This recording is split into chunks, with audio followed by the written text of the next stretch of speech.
Olá, meu povo! Nessas últimas semanas, a gente tem passado por uma série de mudanças internas no Supremo Tribunal Federal que são de extrema relevância para o país como um todo. Bom, primeiro a gente teve a mudança na presidência do Supremo Tribunal Federal, que agora passa a ser do ministro Luiz Fux. Então, para isso, a gente vai analisar um pouquinho de quais são as funções do presidente do Supremo Tribunal Federal e como funciona esse processo de escolha do presidente. Além disso, a gente teve no dia 25 a aposentadoria antecipada do ministro Celso de Mello, que abre uma vaga dentro do Supremo Tribunal Federal que precisa ser preenchida. Então a gente vai analisar também como é feito o processo de escolha de um ministro do Supremo Tribunal Federal.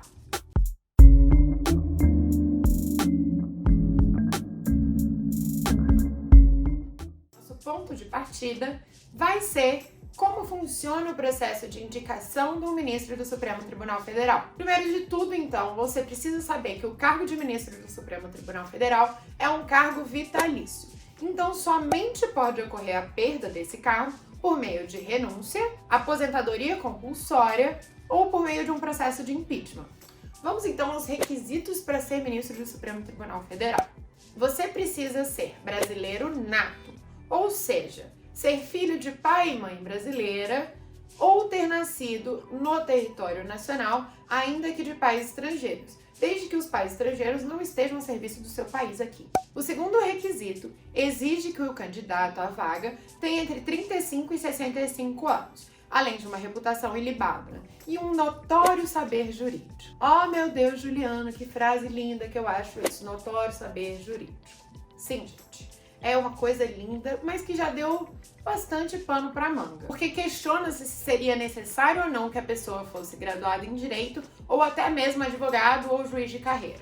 Então, Chuchu vai contar um segredo aqui para vocês, tá? Não espalha para todo mundo, porque eu acho que as pessoas vão ficar um pouco chocadas. Não precisa ser formado em Direito, ou advogado, ou juiz de carreira para você poder ser ministro do Supremo. Sim, basta que você tenha o chamado notório saber jurídico, de acordo com o artigo 101 da Constituição Federal. Nossa, Juliana, então eu aqui, mero mortal, posso ir lá? Sim, querido, se você tiver um notório saber jurídico, você pode. Mas até hoje, na história do Supremo Tribunal Federal brasileiro, a gente só teve uma indicação em que o candidato não era bacharel em Direito, ou advogado, ou juiz, que foi Barata Ribeiro, que era médico e chegou a exercer o cargo por cerca de um ano, quando depois de um ano o Senado Federal cassou o cargo dele por falta do tal notório saber jurídico. Vamos ao que interessa. Diante de uma vaga no Supremo Tribunal Federal, o que acontece? Bom, primeiro de tudo, o presidente da República vai indicar um nome dentro daqueles requisitos, 35, 65 anos, brasileiro nato, notório saber jurídico, reputação ilibada. Depois dessa indicação, os seus conhecimentos jurídicos e políticos serão testados por meio de uma sabatina no Senado Federal. Depois dessa avaliação no Senado Federal, a Comissão de Constituição, Justiça e Cidadania vai votar, indicando se aquele candidato possui ou não o tal do notório saber jurídico. Bom, uma vez aprovado pela Comissão de Constituição, Justiça e Cidadania, a votação vai para o Senado Federal, sendo necessária a maioria absoluta de seus membros. Ou seja, dos 81 senadores, é necessário que pelo menos 41 sejam a favor da nomeação. Só depois de todos esses estágios, então, que o presidente da República então nomeia o indicado por meio de decreto publicado no Diário Oficial da União, seguido alguns dias depois de uma cerimônia solene em que a gente tem a assinatura do termo de compromisso e do livro de posse. É só depois dessas assinaturas, então, que o ministro está apto a começar a exercer a sua função dentro do tribunal.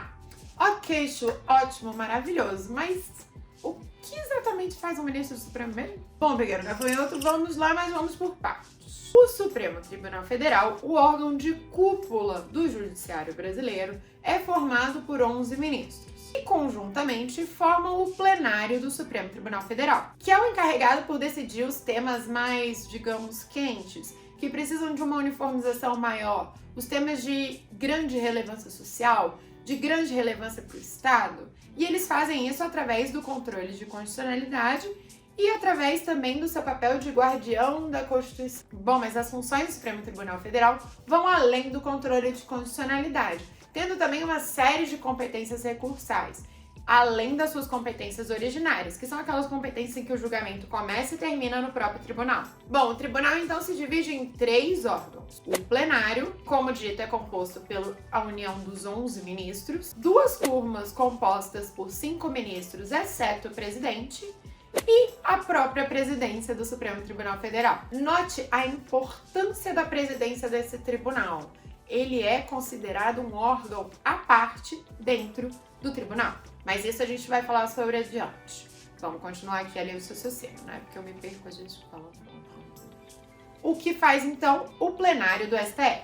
Como dito, os 11 ministros em conjunto debatem e julgam os temas de maior importância, que são aquelas ações que envolvem pessoas do alto escalão do governo ou temas que causem uma divergência em âmbito nacional dentro das próprias turmas, além, claro, das ações de controle de constitucionalidade direto, né? Bom, a função do plenário basicamente é exercer a chamada função contramajoritária, que nada mais é do que uma função que vai, às vezes, parecer que está indo contra a vontade do povo, mas nem sempre os representantes eleitos democraticamente, que são os políticos do nosso país, conseguem representar a voz do povo de maneira satisfatória. E aí a gente tem essa função contramajoritária em que a gente assegura a voz do povo no judiciário quando o legislativo ou o executivo não podem fazê-lo. Vamos então agora à competência das turmas do Supremo Tribunal Federal. Como eu disse para vocês, a gente tem 2 turmas dentro do Supremo Tribunal Federal, cada uma composta por 5 ministros. Dentro da divisão dessas turmas, existe um ministro-presidente da própria turma. Esse ministro-presidente exerce um mandato de 1 ano, de acordo com o critério da antiguidade. Então, vai sendo trocado sempre pelo ministro mais antigo dentro da casa. Então, em regra, eles exercem a competência relativa aos casos menos graves, que seria mais o exercício da competência recursal do STF. Bom, a gente chega então agora a um dos temas que eu mais queria tratar com você, que é a presidência do Supremo Tribunal Federal. Essas últimas semanas vocês viram que a gente teve uma mudança na presidência e agora o presidente do Supremo é o ministro Luiz Fux, que é juiz de carreira, foi desembargador do Tribunal de Justiça do Rio de Janeiro, foi ministro da STJ e em 2011, indicado pelo presidente Dilma Rousseff, assumiu o cargo de ministro do Supremo Tribunal Federal. O ministro-presidente fica então nessa função pelos próximos 2 anos. E ele é escolhido por meio de votação interna do próprio tribunal, sendo vedada a reeleição para o período seguinte. É função então do presidente do Supremo Tribunal Federal representar o tribunal perante as outras autoridades e até mesmo aos outros estados. É ele também que preside as sessões plenárias, além de, em caso de recesso ou férias, ele que pode decidir monocraticamente as liminares. Lógico que depois que ele decide monocraticamente, quando voltarem do recesso, o tema vai para a sessão plenária para ser debatido no pleno. E vocês percebem que isso é algo que a gente tem visto bastante, principalmente agora nessa época de pandemia.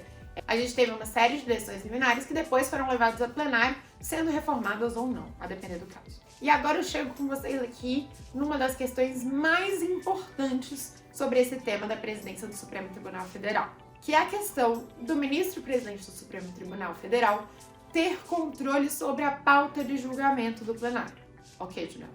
O que é uma pauta de julgamento? Bom, a pauta de julgamento nada mais é do que uma lista dos processos e questões que serão debatidas ali na sessão plenária do dia. Então, cabe a ele escolher os assuntos que vão ser discutidos ali, dando ampla margem para que ele escolha debater determinado assunto e evite debater outro assunto. Observe bem o tamanho dessa responsabilidade e desse poder, principalmente no momento em que a gente vive. Mas é o que parece, o ministro Luiz Fux não pretende muito trazer polêmicas para o plenário, não. E resta a gente acompanhar também o que vai acontecer e quem vai ser o próximo indicado a ministro do Supremo Tribunal Federal, já que o ministro Celso de Mello, no dia 25, pediu a sua aposentadoria antecipada.